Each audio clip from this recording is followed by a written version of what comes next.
Bilang pagmamalasakit sa mga senior citizens, ipinatutupad sa Baguio City ang coding number exemption para sa kanila, partikular na ang mga may medical exemptions at work-related purposes.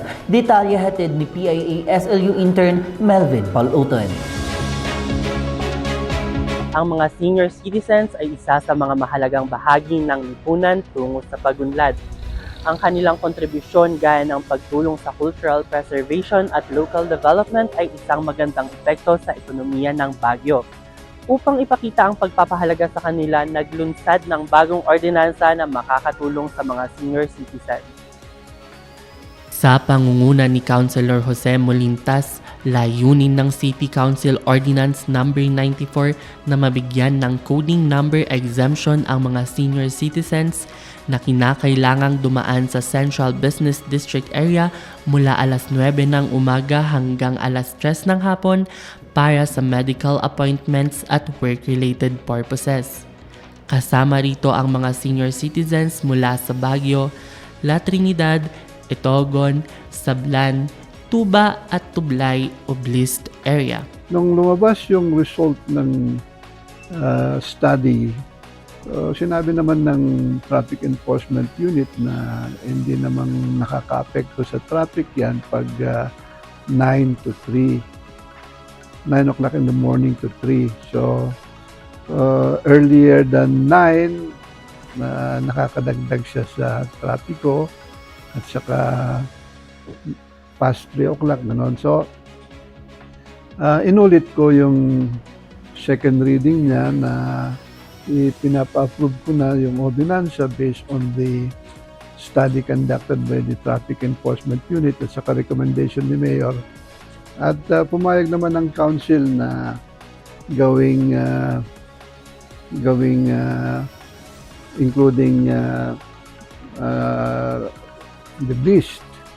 Aniya, ang window hour na ito ay base sa pag-aaral ng Traffic Enforcement Unit kung saan hindi masyadong nakakaapekto sa pagbigat ng trapiko ang nasabing oras ng exemption. Pinag-iisipan din ang pagbibigay ng senior citizen sticker upang mas mapadali ang verification process. Meron tayong window na we can pass through Session Road at hindi na tayo sisitayin ng mga pulis basta meron tayong senior citizens ID. Kung maganda nga sana magkaroon tayo ng mga ilalagay mo sa window shield mo na senior citizen on board. Ilagay mo na rin ang kopya ng ID mo doon. Mas madali para hindi ka na papahintuin. Pinaalalahanan din nito ang mga pulis na magbigay ng free pass tuwing emergency cases. Mga police naman natin, we have cautioned them na when it comes to emergency matters, huwag na nilang tingnan yung number coding kasi mas importante yung makapag-save tayo ng buhay ng mga senior citizen na tinatakbo sila sa mga clinic or hospital. Dalawa yung hospital natin dyan na within the Central Business District yung daanan.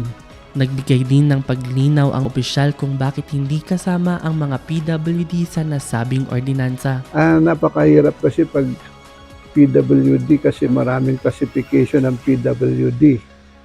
So, ang ginagawa ko na lang, yung mga talagang nangangailangan, ini-endorse ko na lang sa traffic na bigyan sila ng exemption. Ang City Council Ordinance No. 94 ay dumaan muna sa pag-aaral bago ang opisyal na pagpapatupad nito noong nakaraang Disyembre. Inaasahan din ang pagbabago ng oras ng exemption kung sakaling may alternatibong solusyon sa traffic. Ang mga senior citizens ay hindi lamang isang mahalagang kasapi ng lungsod. Sila din ay ang ating pamilya at kaibigan na kinakailangan ng mas mabilis na access sa healthcare at occupational na rason.